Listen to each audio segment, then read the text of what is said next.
It is my pleasure to introduce and start the afternoon and introduce to you a very important speaker for a very important speech.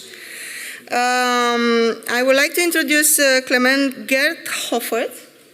Okay, hope I said. I'm bad with names, so from now on you should know that. He is coming from ENER, the Directorate General for Energy in the European Commission. And why I said I have the pleasure, because I think he's going to introduce us to a very important tool, I will say, that the European Commission is going to put in place, the so-called hydrogen and derivatives mechanism transparency platform. Yeah, I will not spend more time with the introduction. Clement, I think you will tell us. So the pleasure is mine, please.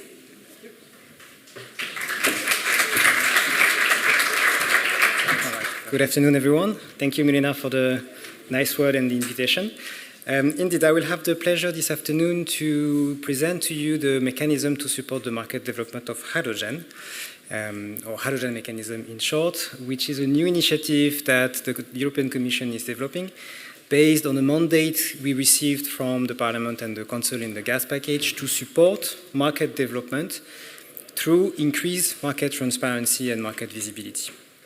Just to take a step back first, we are working in a unit in the ENER called Diversification Strategy and Joint Purchasing, and we are developing several of these platforms, but the hydrogen one is the first that will go live. These platforms are all built around the concept of demand aggregation, how we can leverage the size of the EU market to achieve different objectives. Hydrogen and derivatives will be the first to go live in September, but then we will also have new tools together with colleagues from DG GROW on critical raw materials and then on gases in the future. All these are being developed in parallel, but today I will of course focus on the hydrogen and derivatives one. So what are we speaking about? What is the hydrogen mechanism concretely?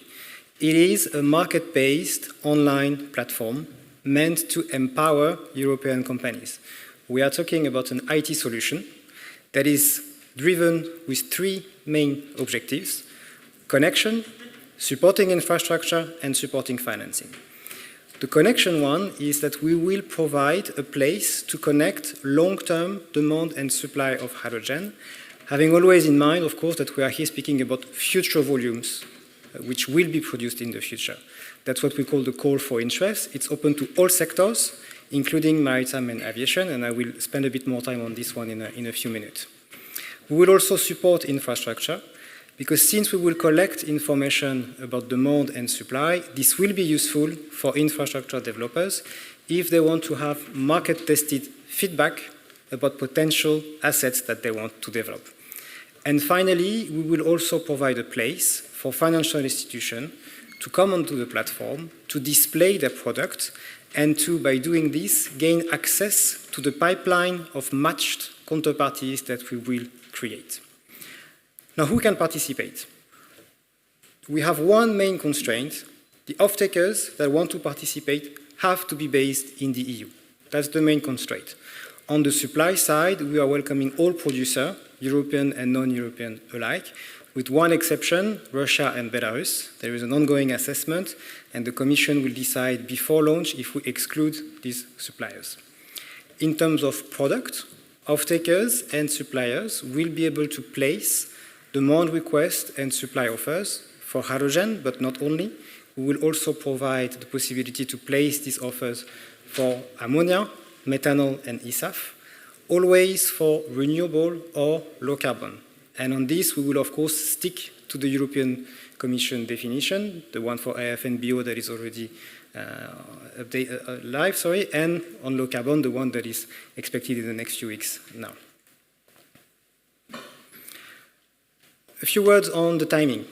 We've spent 2024, following the mandate that we received, to exchange with dozens of companies to understand what can the Commission do with such a tool that is not directly providing financing, that could still be supporting industrial stakeholders and mobility stakeholders. It's based on this that we devised the design that I will present in a few minutes. And since the beginning of the year, we've been in active development of the IT solution. And I'm very pleased to say that next week, on the 2nd of July, we will welcome eligible participants to start and create the account on the platform. It will not be the start of the actual activities. The collection of demand and supply will start in September, but the summer will be there for these market participants to start to play a bit with the platform.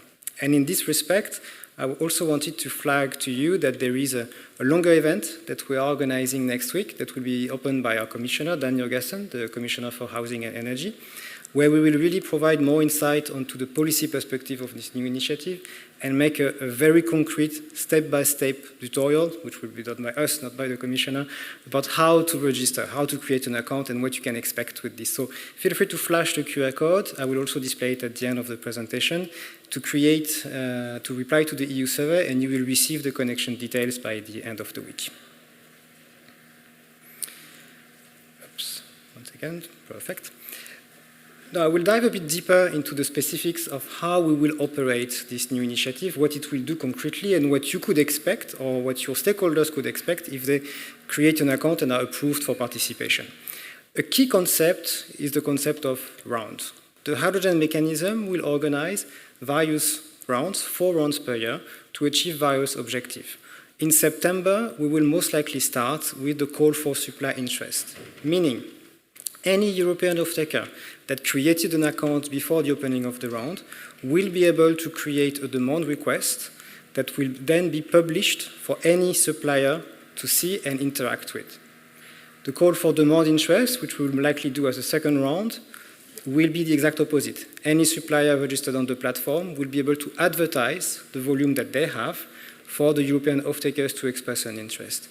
In doing this, what we are doing is providing a ready-made solution for companies to organize their own call for interest on the standardized platform. So it's less effort for these companies. They don't have to create their own system. They can use what the Commission is providing for them. And then we will also have additional rounds focusing more on infrastructure, using the platform to test the interest into a storage facility, into a pipeline, this kind of element. And of course, we are building this to be as flexible as possible so that we can build on this and also build on synergies with other initiatives, including, of course, the hydrogen valleys, because we see great potential in trying to help each other to support this market development. And crucially, as this was written on the bottom of the slide, it is not a marketplace and it is not an exchange. Everything that is placed on the platform is voluntary, it's non-binding. You can play with the platform, you can place a demand, you don't necessarily have to contract afterwards. We don't have to know if you contract afterwards. It's a tool for the industrial players, for the market participants. How will it work concretely? Here you see the example of a call for supply interest and what we call the user journey. And then I will show you a few visuals to make it a bit more palatable. The off-takers will connect first. They will be able to submit a demand request. They will need to outline their project, which can be pre-FID or post-FID, the product that they need, the volume that they need, how they can take delivery, how they expect the transport to happen, what are the contracting preferences that they have, and of course some contact information. These demand requests will have to be placed into a specific time window, most likely a few weeks, and then they will all be published at the same time on the platform, which is when the supplier will come in. They will have access to all of the demand requests collected. They will be able to filter them to only find the ones that are interesting to them. For example, if a supplier is only interested in an off-taker of ammonia in Belgium, they will be able to only see this demand request. And they will also be able to aggregate, and that's where the demand aggregation is coming in. They will be able to aggregate various demand requests to create a larger potential block of consumption, aggregating various off-takers. And then, of course, the contracting will not take place directly on the platform. It will take place outside in bilateral discussion, to which the Commission does not have and does not intend to be a party of. The alternative round, more focusing on infrastructure, is where we are deploying at the same time the collection of demand and supply, really to be able to test interest into, as I said, a storage facility, a terminal, a pipeline. This round is rather meant for infrastructure developers that want to use the tool and collect the result directly. So it's a slight variation. Finally, to give you a short preview of what we will unroll, and to explain you a bit better how it will work. Here you see some screenshot of the prototype that is in the last stages of development.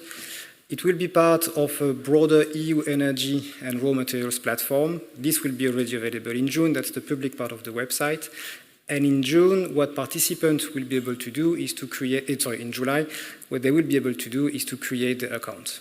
So going through the process that we've tried to keep as light as possible of creating an account, being validated by Commission operators, and then having access to an internal dashboard.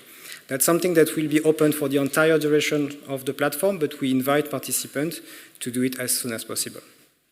And then in September, that's when we have the first round. So the participants which are already registered will see their dashboard being populated by the rounds to which they can participate. Here you see an example, again, call for supply interest, which is ongoing. We are in a hypothetical scenario where it's September already. You can click on it. You can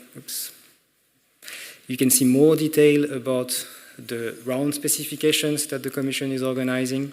And on the top right corner, you can, if you are acting as an off-taker, create a demand request, which will take you to a structured form with various fields that you will have the opportunity to fill out about the project, the product that you need, again, the volume, delivery, and transport. Our objective is to make it as easy as possible for market participants, and we strongly invite market participants to be as precise as they can, because that's how they will send a signal to their potential counterparts that we are talking about a serious project and not just a PowerPoint project. Once we've collected the demand request in a given submission window, that's when we will publish them on the platform. The only ones that will be able to see this are, of course, the suppliers already registered on the platform. This will not be made public. Anything that is shared on the platform stays on the platform, and there is no direct link to the public part of the website. We will only share information about aggregated results. And here, if I take the perspective of a supplier, I have plenty of filters at hand that will enable me to see only the demand request that I want to see. Again, an ammonia off-taker in Belgium, I am able to only see this one on the map. Check each individual offer to see which one are actually advanced and more likely to actually contract ultimately, aggregate them with other ones. So really play around, use the filters to cut out the noise, to find the off-takers that are the most likely to go forward, express my interest as a supplier, and enter into commercial relationships, commercial negotiations outside of the platform without Commission involvement. This is for the preview. It's a short preview of what we are about to enroll. I want to leave you with two main messages, and I will just go back to the QR code. There it is. The first one is, if you are interested, if you are an eligible participant, please register over the summer. Do not wait September. We will push more information over registered participants to let them know what to expect with the first round. So we really invite participants to make the effort to do it already in July and August. There will be a bit of work on our side to also process all the registration. And of course, if you want to know more than this short presentation and have a bit more of a policy perspective from the Commissioner, please register to the event that is happening next Wednesday. It will be online. You are more than welcome to participate and to listen in. And we are also very much interested to have feedback and to discuss outside of this event about this new initiative. Thank you.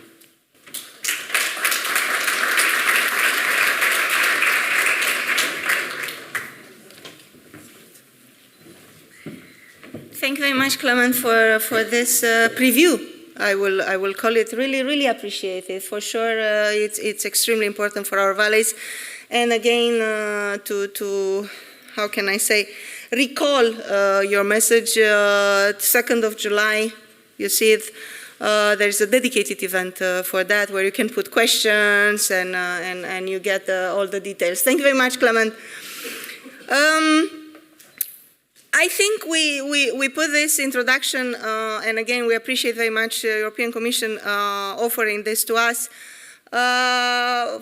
on purpose just before the two sessions on lead markets, on one industry and one on transport.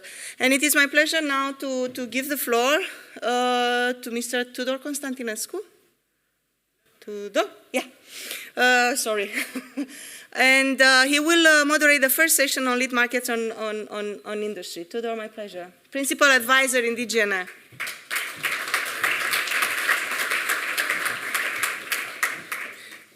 Thank you. Very pleased to be with you here today to this new session of the Hydrogen Valley.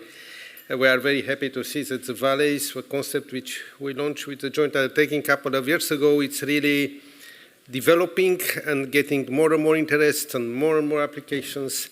And we hope gradually the valleys will develop into real hubs for hydrogen.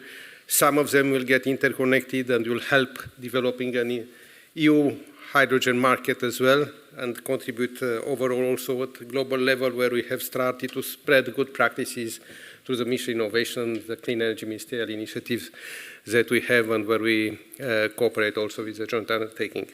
Now, as Mirela said, now I'm pleased to moderate this session on lead markets industry. We know that industry is the key driver for hydrogen demand, and decarbonization of certain heavy industries cannot be realized actually just through direct electrification, but needs also decarbonized molecules, gases, fuels, which need to be produced with hydrogen, which in turn can come from renewable energy. And in this way to achieve the climate objectives, but at the same time to make the whole industry in a way more effective, more modernized, answering the needs of the 21st century and contribute to gain a certain leadership at global level. And therefore, and actually if we look also at the IEA studies and so, most of the energy will be used in the future around hydrogen clusters, many in vicinity of ports, and where you also have many of the heavy industries being developed, being refineries, being fertilizers, steel, and so on. So very pleased now to have 4 valleys contributing and sharing with us their experiences, what it works, what was a bit more difficult, and what they expect for the future, and what their plans are, and how they see the developments. Before starting a whole panel discussion with all of them, I would like, first of all, to give the floor to Anna Maria Zanveni from the Grand Region Hydrogen Valley. And she will introduce this session and present in a bit more detail about the experience with the Grand Region Hydrogen Valley. So Anna Maria Zanveni, where are you? Here. Okay.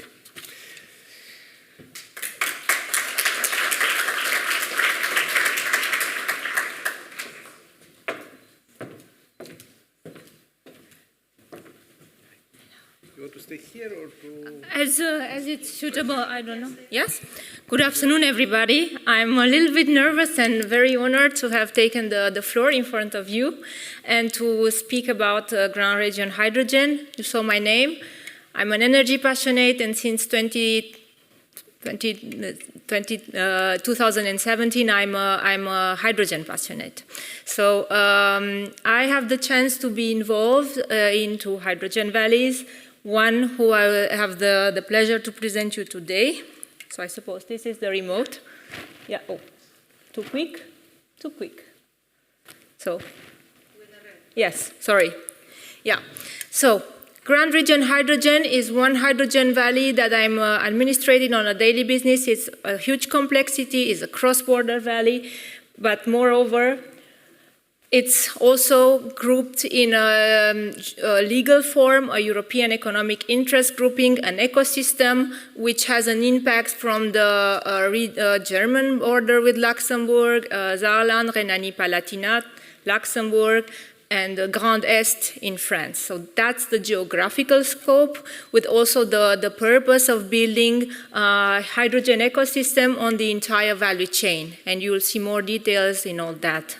We have 11 partners or 11 members within our valley with huge projects, huge capacity that you also will see during my presentation. So I hope that at the end you have a clear picture. If not, please feel free that we can chat in between in the breaks or questions. So, first, I also have there. So first a little bit to see where we are located. So Luxembourg, a very small country.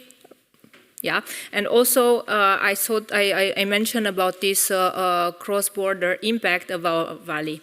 I forgot to mention that the first discussion and the first setup of what we called back then grouping of interest, in fact we didn't have any names because the valley or the clusters or the hubs didn't exist in the form that we know it. It was in 2019, so quite some time ago. So you can imagine that we had the challenge, we learned, we became more stronger. But what is it? So here you have the concrete map. So very complex. You see also the border around there, so Germany, France, Luxembourg again, and to make it even more complex, another thing in the middle. So what is our valley more exactly? Our valley has as a nucleus or in the center in a neutral way a hydrogen pipeline. A hydrogen pipeline of more or less 94 kilometers, that's not more or less. We said either 90, either 100, because we keep on adding 1 kilometer here and there. So around 100 kilometers hydrogen pipelines, partially repurposed, partially new built.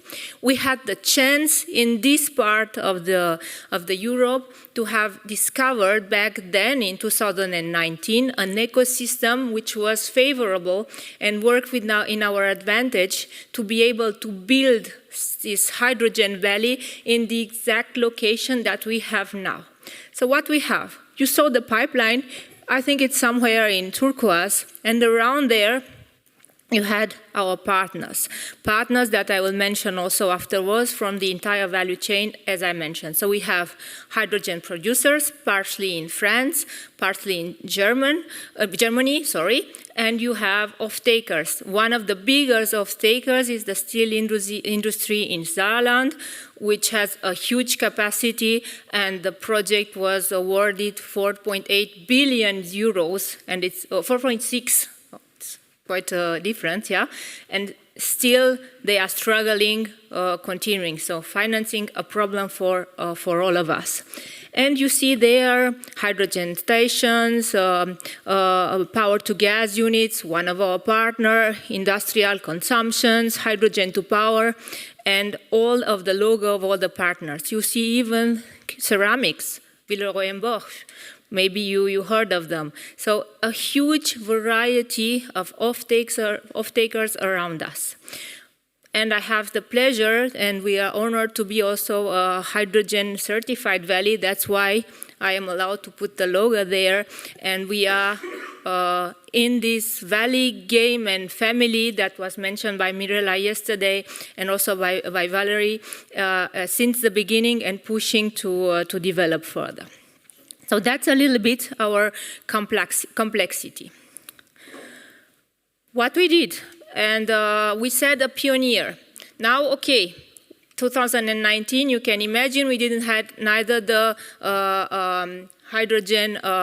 European hydrogen strategy, we had nothing. So in 2019, we were really there. So one of the first of its kind initiative, and also we were built to as a knowledge center, shared information, and with in the form of a non-profit organization, and open to join new members in our club. Because I mentioned yesterday to some of you, the purpose of the valley are to become bigger and to interconnect, either via pipelines, either via other means, not to stay isolated.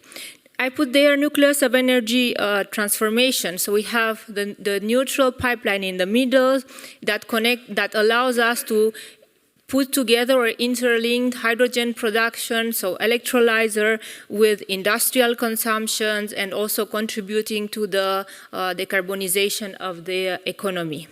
Chicken and egg dilemma solved. Yeah, that's it can be a bit hilarious, but I think we managed because we had common objectives, common timeline, so we advance on the same pace.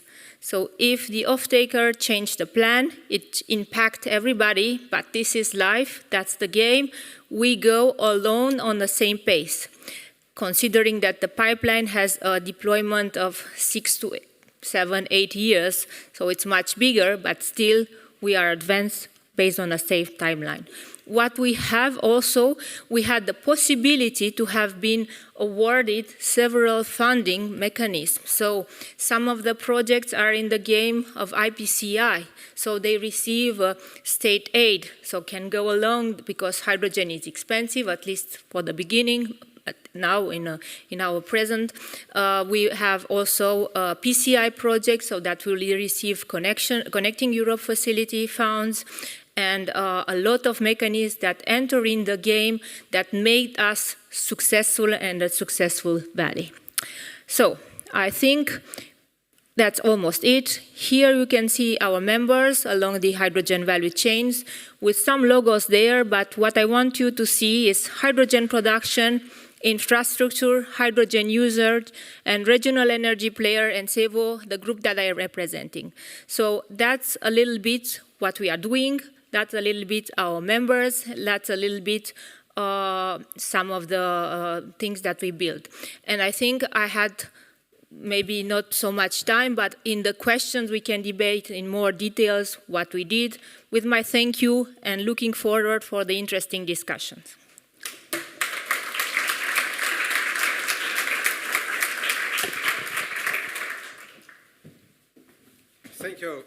Thank you very much, Anna Maria, and please take the seat. And now I'm pleased to invite the other three panelists, which will cover various geographical areas, but also various technologies with certain preponderance in those hydrogen valleys. So please first to have from Siemens, Ertan Yilmaz, please.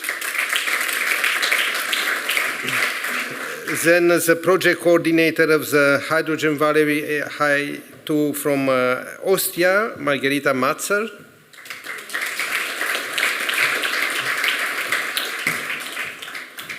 Hello. And last but not least, from Poland, Mr. Gregor Józwiak, Director of Hydrogen Technologies and Synthetic at Orlen. So, the High Spark Hydrogen Valley in Poland, also very, very interesting project, also involving many companies from several countries. So now very pleased to have you all here with us. And I would like to start by inviting all of you to make a short, maybe 3-4 minutes presentation in which to introduce what are you doing, what is your valley doing, what are the particularities you would like to share as an introduction to this panel. So, Ertan, starting with you from Siemens with high flex power, please. Yeah, first of all, thank you very much for the invitation, and it's a pleasure to be here, represent my company.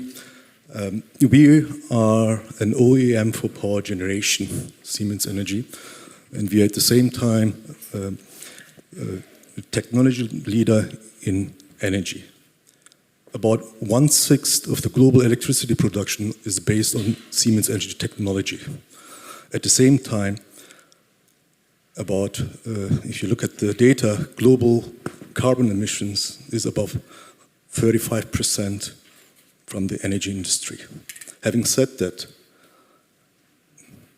I want to mention that one of our core focus areas of our company is the energy transition and the decarbonization.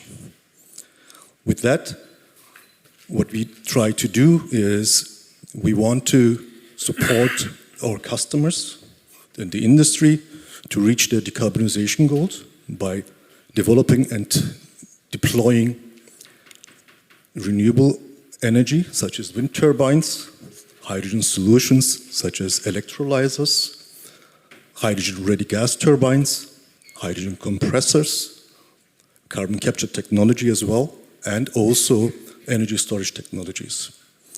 And with that being said, the reason why I'm here is really, I want to emphasize one of the important projects. Actually, I have to correct you there, we are not in Hydrogen Valley. We are, the project that we started is HyFlex Power Project that was supported by the Horizon 2020 Research and Innovation Program. We started that in 2020, executed it over the 4 years and completed in 2024 with the first ever demonstration of an industrial scale power to hydrogen to power concept. That means we have utilized an existing cogeneration plant, which with a 12 megawatt gas turbine, upgraded it with a hydrogen storage technology, which generates using Siemens Energy electrolyzers, 1 megawatt electrolyzer to generate green hydrogen from renewables, to store this at site and then re-electrify this hydrogen in the gas turbine with up to 100% hydrogen. And this was achieved by upgrading the gas turbine as well. And that's not an easy task to be said, because it was the first time ever to do this in a state-of-the-art combustion technology with low emissions. And this has catapulted us really in the forefront of this technology compared to our competitors, and that's openly the race to this technology. Who can do this from 0 to 100%? And with that, I want to conclude this introduction. We have also now received the follow-up funding from Clean Hydrogen Undertaking. I'm sorry about this partnership, and which is the HycoFlex project. We are very thankful for that as well. We appreciate that a lot, and this will enable us with this project really to commercialize the technology that we have developed and launch it into the market, which we will do within a year's time frame. And with that, I would like to pass over to my co-panelists to introduce herself. Yeah, please. Okay. Thank you. I have the one without the light, the red light, so I was not sure if it's working. So thank you for the invitation here, and hello everyone from my side. I'm Margarita Matzer. I'm leading the Hy2 Valley in Austria. That's short for Hydrogen Industrial Inland Valley. We are actually one of the 2 large hydrogen-scaled hydrogen valley who started this year. So we started in January this year. We have 42 partners and 6 associated partners. We have a budget, an all-over project budget of 588 million. We have 17 projects we want to establish. One is only a study. The others are really there to build a pilot or really like to build something different. There are projects along the whole value chain. So we have production, we have storage, underground storage in porous stone. We have pipelines, we have trailers, and we also have the end use. We have end use mobility, energy, and industry. And as you can imagine from our name, Hydrogen Industrial Inland Valley, we have the focus on industry. Why we have the focus there? Because it was already there. Like this region in Austria, it's in Upper Austria, Styria, and Carinthia. There is the main industry in Austria. So that's why it totally makes sense for us to focus on that, what's already there, and also what will need the most of the hydrogen in this area, that's the industry. We have for the industry, we have steel, chemistry, cement, and lime industry. And we have we started this all to work, to be offered, like in 2017, WIFA PNG, the research association I'm working, was founded. We are an association, we have 21 industry partners and 7 research members. We already, since 2018, coordinated hydrogen projects all over Austria, and this project were also along the whole value chain. So we had already the trust from the industry partners that what we are doing is really good work and that they're really at the end something standing there. And we had the network already there, so when we started to get the idea we really want to be officially a hydrogen valley, it was quite easy. Of course, it's never easy, but comparing to other things, it was easy because it was already there. And for me, the main part why we did it is because our industry partners know they have to change something. We know we want to have energy transition. For the energy transition, they need to change their process, but they cannot do it alone. You cannot, such a huge thing, you cannot do alone, because how can you change your process if there is not a network around it? And that's why they really also want us to do this, and that's why they want to be in the Hydrogen Valley, and that's exactly what our work is, that we connect all of these partners and do it together, because I think we have a big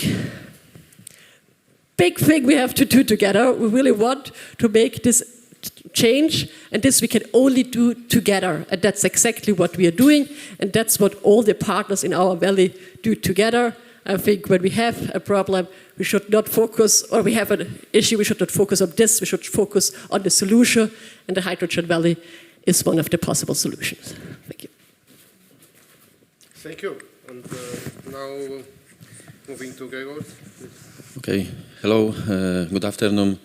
Thank you for invitation for this panel. I represent Orlen, Polish company which produced fuels, fertilizers, petrochemicals. So we deliver the energy in fuels and electricity to the Central Eastern Europe. And if you are talking about the hydrogen, in our announced strategy, we announced it this year, we see that hydrogen can play key role in decarbonization of our asset, but also renewable and low carbon hydrogen can give us opportunity to create new business lines like production of synthetic fuels, eSAF especially, and of course taking account the RED III directive and goals which we need to realize, especially in the area of fertilizers production.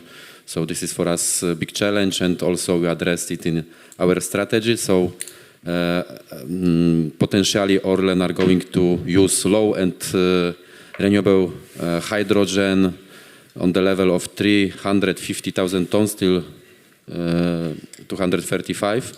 So this is the main goal, and of course we are not focusing only on our own production, but we also consider the import of this hydrogen. And if take account that we are here on Hydrogen Valleys conference, so we are leader of two valleys in Poland. First, High Spark Valley, which have already received funding from Clean Hydrogen Partnership and is focused on use of hydrogen for decarbonization of Chopin Airport in Warsaw. So this is the first goal of this valley. A second goal is to use renewable hydrogen for fertilizers production. So this the main two goals, and also we are going to delivering the hydrogen to the hydrogen refueling station on the airport by hydrogen powered trucks. So this is the quite integrated solution. And second hydrogen valley which we are developing is large valley on north of Poland, Amber Hydrogen Valley. The main goal is to decarbonize the region, ports in Gdańsk, Gdynia, two big ports, Polish ports, which are interesting of decarbonization of their activities. And there is also big potential of storage in this region.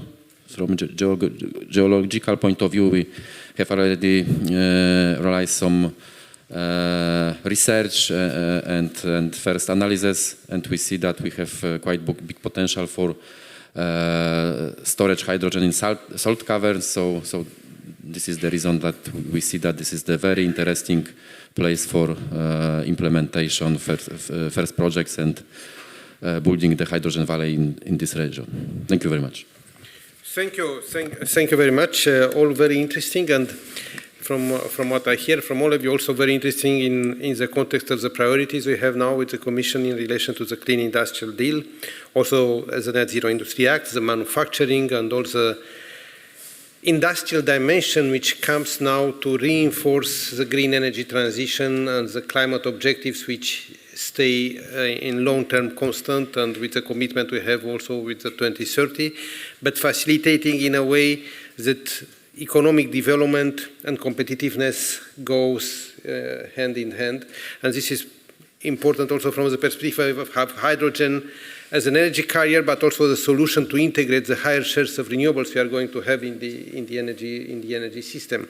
So all this was very interesting, and I will try maybe to ask you a couple of questions, and there may be also some common questions. But for example, Anna Maria, your Grande region hydrogen valley, which I saw was really built to a large extent along, you described it, of a pipeline. Yeah? And you know that for us, the pipelines are very important. We have the project of common interest under the CEF, and we have already, by now, calls for projects about 20,000 kilometers of pipelines in Europe on hydrogen, being repurposed or new, mainly repurposed, because it's more cost effective. So how has actually cross-border collaboration with your hydrogen valley contributed to success, and what lessons could be applied to other industrial regions, and how the pipeline approach you had have helped in this cross-border cooperation? Thank you very much for the question. So yes, the entire valley is more than the pipeline. The pipeline is the neutral element in the middle, if I can say element. Off-takers are important, producers are important.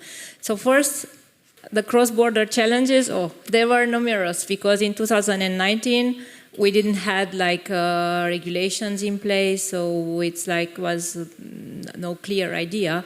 But what was clear since the beginning is that the different member states had different agendas related to hydrogen. I mentioned Germany as one of the countries where we have an impact. They are very advanced, and they have a clear agenda and a very proactive approach with the creation of mechanisms and instruments, namely supporting hydrogen pipelines, like the CareNet. That is something that they are putting in place. This mechanism does not exist, to my knowledge, at least not in our region, not in France, in Belgium, in Luxembourg, so I think it's one of its kind. So you can imagine when the pipeline is cross-border, in one part of this pipeline is impacted by some rules which are more advanced than in the others, and moreover, when the country in question has in the hydrogen strategy more support for one part of the hydrogen value chain, namely infrastructure in Germany, and not necessarily in France, or not back then. Now they are also having that. It's quite impactful. Also, another element that I wanted to mention is that first we had issues to evaluate or to determine which member states will gain from the impact. For example, if you do a subsidy on a hydrogen production in France, because you have French producers that will inject in a cross-border pipeline, finally to be used by a German off-takers, you have headaches. So those kind of challenge we had, and we still have them, but not so much, but we had them, and we managed to go along. Resilience is the key. The important thing, or the positive part here, is having this pipeline in the middle. You can have basically at in the future access to molecules of hydrogen from other parts of the world, because this Mosaic pipeline, because that's the name of the project that maybe some of you know. If not, maybe you can Google it. It will be interconnected in this European hydrogen backbone. So basically we will be part, and our valley will be indirectly part of what pipeline infrastructure is built here in Europe. So that's a very big challenge. Then the cost was also one where we can get the subsidies. And I do not know if I answered completely the questions, because maybe I was deviating a little bit, but if there are some elements. No, that's very good. Maybe just to complement my question, how in all this process you found most effective to build the trust and secure the commitments of the off-takers? Yeah, because you describe, especially when they are cross-border, one is in a part of that. So. Very, very important point indeed. one of the biggest off-takers that I mentioned is the steel industry in Saarland had a survival issue, decarbonize or die, I will say, or at least it sounds very, very dramatic, but it has a decarbonization issue. So they had an interest to go along with that because hydrogen was seen as the savior of their technology in order to go towards the greener product. So regarding the commitment, it was not easy in the beginning because we already have now in place the contracts between the pipeline owner and the off-takers, and now we will have soon also with the productions that producer, sorry. And those contracts were not just a copy-paste from the gas world, because in the gas world, the infrastructure is already there. You didn't have to share the risk in investing it. And now I'm coming to the successful factor. For me, one of the successful and the key factor was shared risk. So meaning you can go along, you will build something from scratch, either it's pipeline, either is this a production facility for an off-taker or for off-takers, but the risks are shared on the investment. And yeah, from there we can go because there are also downsides, but I will say this as a key element. Okay, very interesting. Thank you very much. Moving to Siemens and to Ertan now. Of course, you know Siemens since many years also investing in hydrogen and diversity of technologies, including electrolyzing, including fuel cells, including now we saw the progress on hydrogen turbines. So I would like to ask you, how do you see this positioning of this type of projects and of this type of technologies, the recent developments, how does this position compare to the others? How can contribute and in what context can contribute to hydrogen valleys? What type of valleys and industrial applications would benefit most of this, and what is the status of the development here, and what is the value added and the additional competitiveness can bring in certain situations, in certain industrial locations or valleys in this respect, yeah. Yeah, thank you for the question. As I indicated earlier in my introduction as well,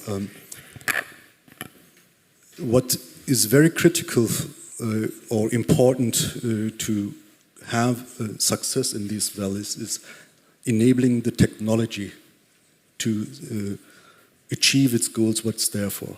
Yeah?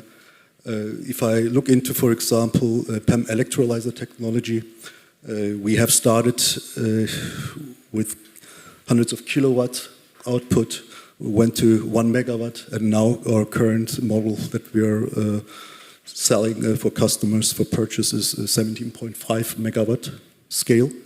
And if we want to reach the 2050 goal, then we need hydrogen in that large amount, in that scale. And probably 17.5 megawatt will be small, you know, going forward. And this is the main challenge. What we are seeing is really the availability of hydrogen, and especially if we decarbonize the energy landscape, when the renewables penetrate, and have a large share of the energy product or there was electricity production. What will happen is during the dark doldrums, when supply and demand are offset, there will be really requirement of peak applications that can supply the electricity that is demanded. And this we see really can be achieved by gas turbines. And the technology to develop this, it's not so straightforward. Siemens Energy has been doing this for many, many years, since 2000s. So in our portfolio, which is from 4 megawatt all the way up to 600 megawatt, our higher efficiency gas turbines, they have currently a capability somewhere around 30 to 75% with hydrogen content by volume, which is pretty good compared to the rest of the competitors.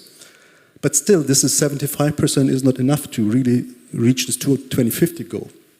And to do this, that's why we have in 2019, we have committed in EU turbines, commitment that we will have by 2030, gas turbines available for customers to purchase that can operate at 100% hydrogen. And that's why it was so important, this consortium, which we developed with our partners, ENGIE, Centrax for European universities, the DLR, German Aerospace Center, that high-efficiency gas turbines, state-of-the-art, they can operate not only with natural gas, which is also good compared to other technologies, so it's just coal, which is a good thing, but it can also, the same turbine, without modifications, if you upgrade it, can operate with natural gas all the way with 100% hydrogen. And this you will need in the future, because what you will have is hydrogen will not come from, you swap a switch 100% and everybody will have hydrogen at once, right? It will happen how we see it gradually. Gradually we will increase the pipeline contents of hydrogen, and that's why we need this flexibility, and that's why we need this technology, and that's why it's so important for us that we have it timely ready for our customers, because when they invest multi-million euros in a new plant, when they want to, and this investment is not for 5 years, 10 years, this is going to be 20, 30 years investment. So, and for this transition, if they can have an OEM that can have demonstrated this, or has shown that it can do it, then they would continue purchasing these gas turbines, potentially upgrade it later while the hydrogen is pumped into the net pipelines and delivered. And technology like this that can operate flexibly, that's really key. And with our partners, we demonstrated this in a small, idyllic French village, which nobody knew before probably. Now it's Saillat-sur-Vienne, it's a beautiful village.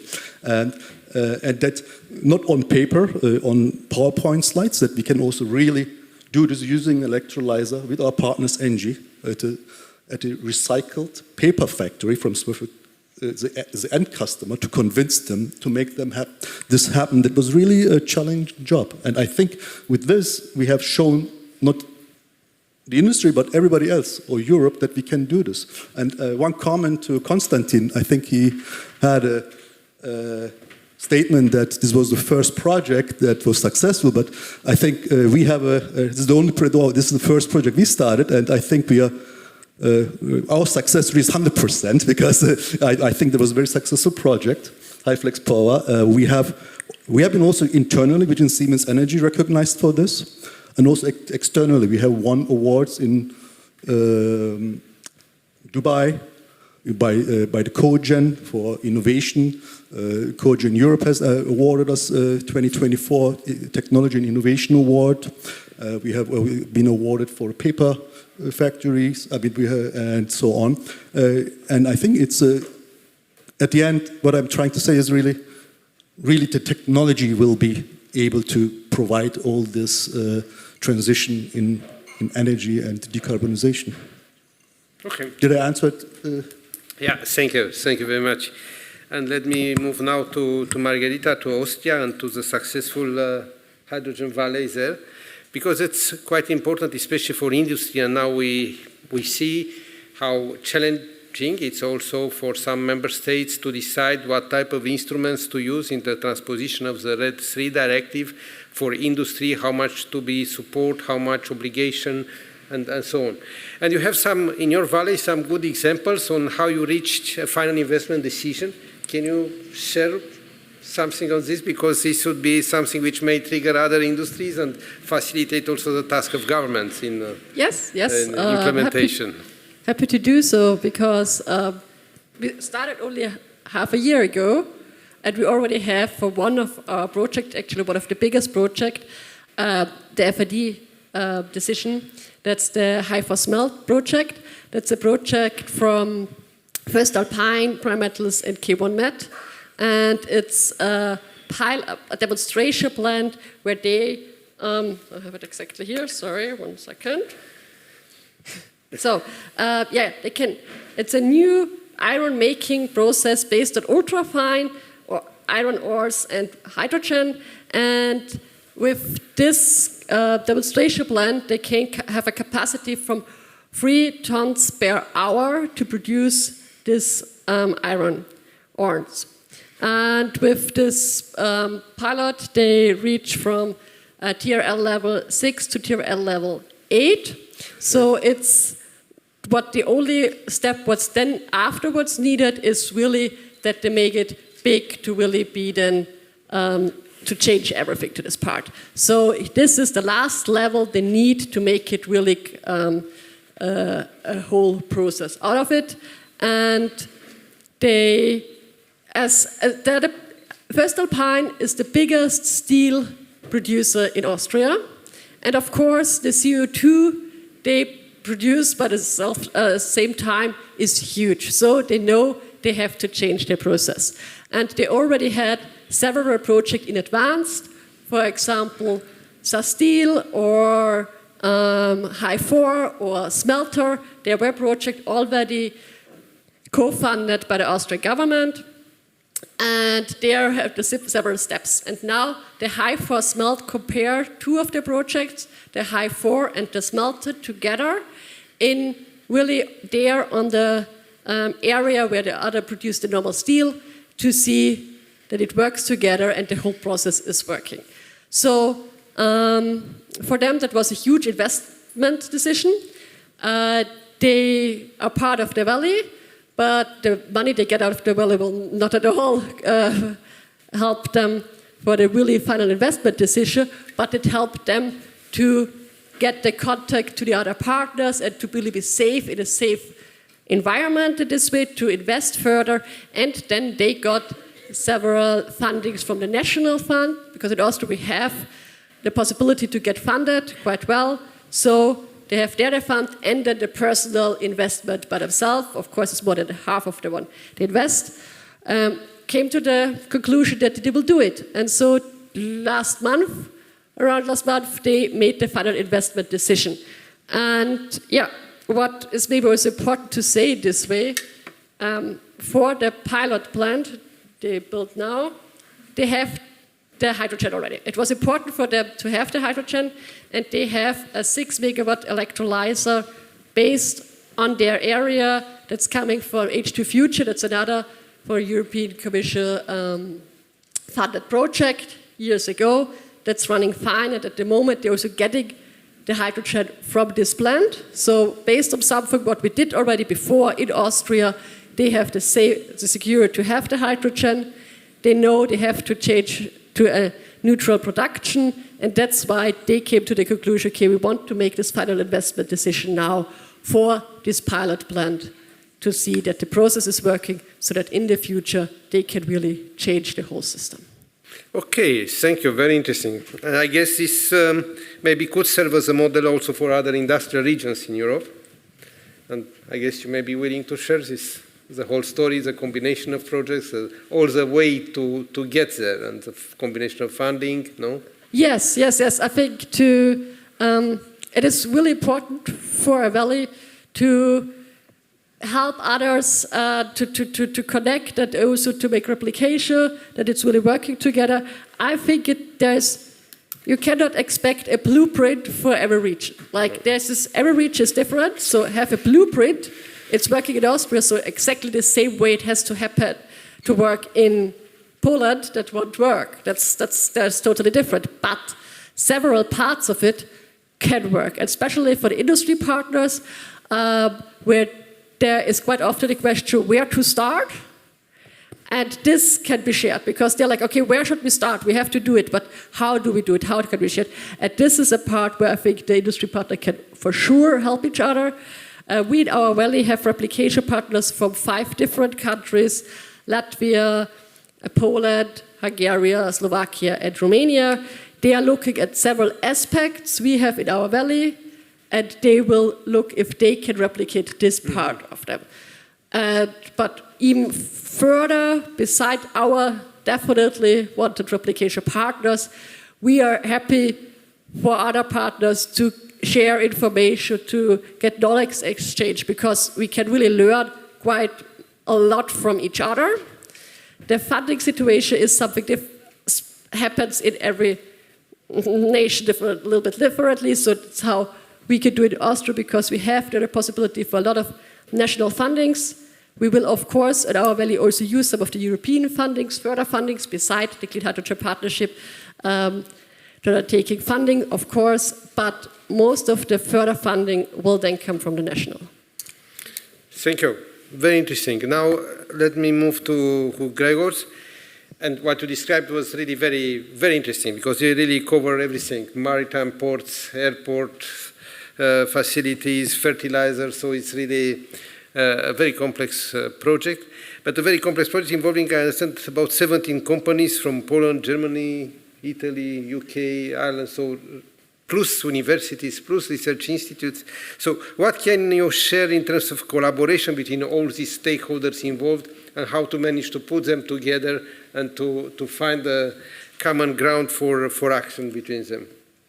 Yeah, thank you for this question. Yes, this is quite challengeable for us to coordinate this type of projects, of course, because we have many partners from different countries, and they are responsible for each work package. We create a few work packages, and this is worth to mention that this project is also connected with other projects which we as Orlen realizing, because the key element of this project is to produce these renewable hydrogen deliveries to the airport station, to the fertilizers production plant, to build the infrastructure, so hydrogen refueling station. And for HRS, we received funding from Connecting Europe facilities. So this is this approach. Also for production side, last week we received the information about national funding, and we received for this installation of production renewable hydrogen the funding which were connected with IPCI program. So after 2 years and 8 months, we finally received the funding, national funding from this program, and the level of this funding is 450 million euro for all, let's say, capacity of production of renewable hydrogen. So this is also worth to mention in this project, that was connected with other different projects from funding point of view, just to create the let's say production level of renewable hydrogen and all aspects of economy of this project. So and back to the question, if we are talking about the coordination of the project, so we have as a partner the producer of buses, which will be utilized as buses on the airport, as well as city buses for, let's say, municipal use in Warsaw. So they have the dedicated work package, and we just coordinate the timeline of realization of this package with our, let's say, activities connected with building the hydrogen refueling station close to the airport. So this is, let's say, the very, very important to have some kind of constant communication, just to avoid the situation that we will have buses waiting for infrastructure. So this is this type of cooperation. Also taking account that we are going to implement this luggage trolleys on the airport. So also the same situation, we cooperate together on just to achieve the same time of realization of these activities. For us, also crucial is cooperation with airport operator, but also local authorities. So this is the challenges connecting with permitting, and in this area now we're facing with the challenge of encourage these authorities that hydrogen solutions are safety, and I remember our first meeting when they said, Grzegorz, you are going to create Hindenburg case on our airport. so I explained them that we have already implemented few hydrogen refueling stations and invited them to our hydrogen fueling station in Poznań, and it gives us opportunity to encourage them that we have today many, let's say, solutions, safety solutions, which can help us to control the refueling process, etc., etc. So this is also some example how we can how we need to react very quickly to avoid any let's say obstacles on realization of the project, and also in area of utilization of hydrogen as a feedstock for fertilizers production. Also, we see that this is very interesting case because it will be some kind of pilot. A small amount of renewable hydrogen from 5 megawatts electrolysis capacity also will be utilized as a feedstock for fertilizers production. But we are going to use this case just to also confirm all aspects of regulatory challenges, because we need to fulfill the RFNBO definition of hydrogen. We need to fulfill the all rules like additionality. We would like to assess if generally it is possible to, let's say, to produce constantly the fertilizers, taking account these restricted rules which are defined in delegated act to the directive. So this type of cooperation now we are realizing. Of course, we are at the very beginning because we kick off this project in January this year. So we are still on the exciting phase. So all challenges we will need to address in the future. Thank you. Thank you very much. I know the time is flying, but I would like to ask you all a last question.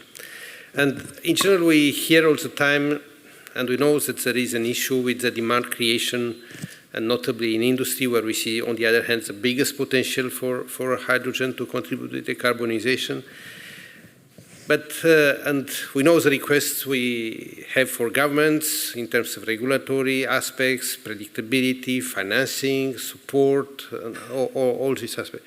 But if you put yourself now just, and would be on a side where you would need to advise these off-takers, the industry, and say what they should do in order to help themselves and in relation to hydrogen producers, in relation to pipeline manufacturers, in relation to transmission system operators, in relation to all the other actors, including the government, what they would need to do in order to tap better into the opportunity for hydrogen.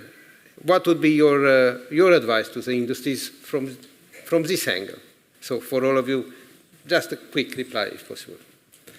That's a tough one. So basically for the off-takers, I would say transparent plans vis-a-vis of the partners. Either it's pipeline, either it's just an electrolyzer facility that will supply hydrogen for them. Transparent plans are the key, because on the other side, I mentioned pipelines, several years of implementing to be, at least. Electrolyzer is still not, if you need hydrogen in 1 month, you cannot put an electrolyzer into place. From the IPC to putting into place, it's at least 1 year if you have all the money and everything ready and the permitting.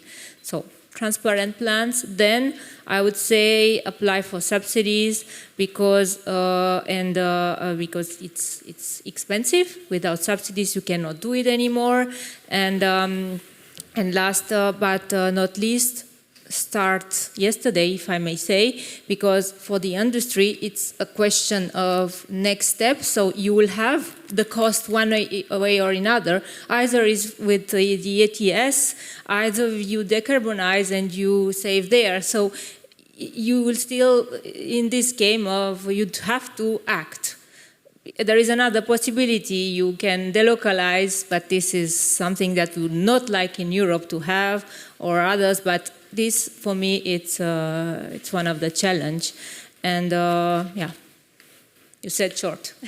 Okay, no, very, very good. Thank you. Ertan, your turn. Yeah, I try to be short as well. And it's really every project, every valley, it's going to has its own challenges. And if it would be easy, everybody would have done it. Yeah, and it's not going to be easy. And I can tell you that, we started that, for example, 2018. There was internally challenges, externally challenges. The government will challenge you. Safety aspects are new. Nobody maybe has done it before. You will have evaluations of safety regulations that need to be reassessed.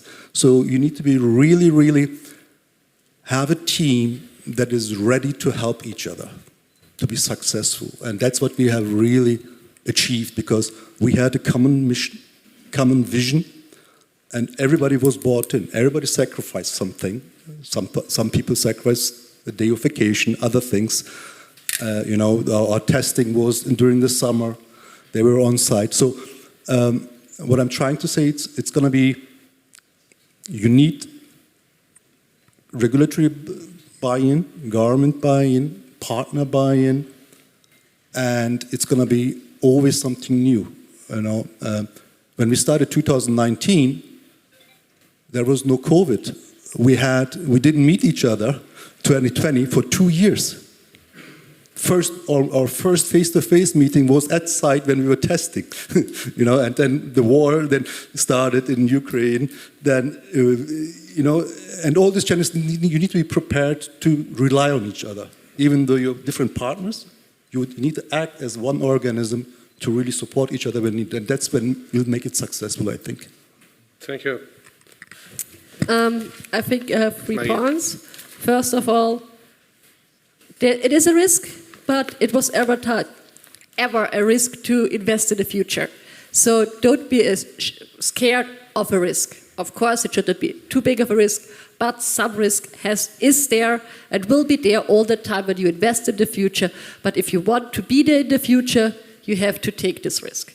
Second, collaboration and transparency. So collaborate, as the 2 people before me said already, collaborate with the gas grid people, with the producer, with the government, with everyone around, and to be transparent about your plans, and also then make knowledge change so that you also know what was the problem with or the issues for other industry partner, what can you learn from this, and then help other industry partners to do so.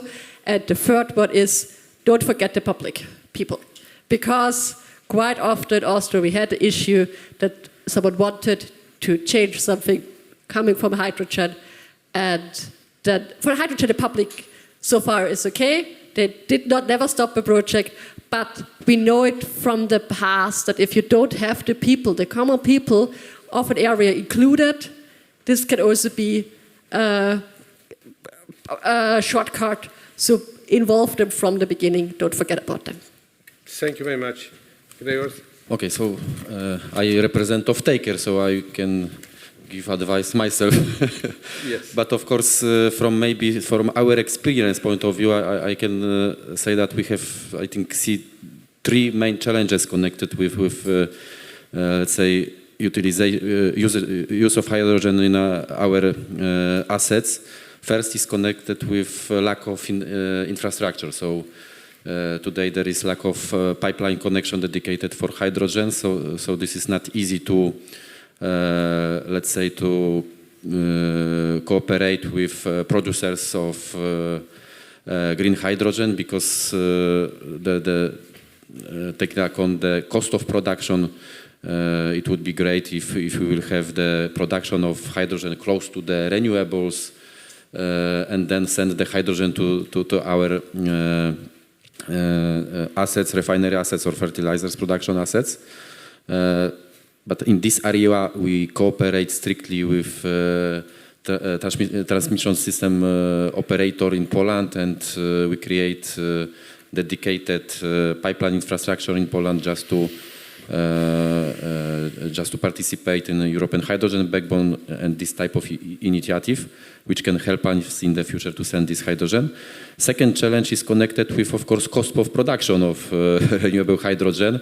And this is for us not easy to, let's say, cover this gap between the existing production cost of gray hydrogen, because the gap between the green and gray hydrogen is very high, and somebody need to, let's say, cover this gap. We can pay, of course, some kind of portion of green premium just to realize our regulatory goals. But of course, we need to have also additional funding, and we as Orlen, as I mentioned, we participated in the past in IPCI program, and we have already received support for our own production projects. But also we are interested of import of green low carbon ammonia, and we announced tender for that, and we expect that also we can realize our goal in this way. But the third challenge is connected with regulatory. I mentioned it earlier that, for example, if we take into account the cost of production renewable hydrogen, we see that the delegated act which defined the RFNBO hydrogen quite significantly increased the cost of production of hydrogen. So at least this additionality rule should be postponed 8-10 years, just to allow, let's say, also in this country like Poland to develop renewables and then produce renewable hydrogen. So from my perspective, this is these key challenges. Yeah, so still I was asking you what the industry should do. We know what the governments to do, but what the industry should do to help the others. So explain. Stay from the other side. Industry should explain. So, bon, I think here we can conclude. First of all, thank you. So it's clear we need very good planning. We need transparency. We need to collaborate with a sense of compromise, from what I get from you. Don't be risk adverse, and involve the public. So if the industry will do all this, together with what the governments and the other actors should do, would help creating together a better framework and climate and conditions for investing together. So thank you very much. Applause for our panel. Thank you.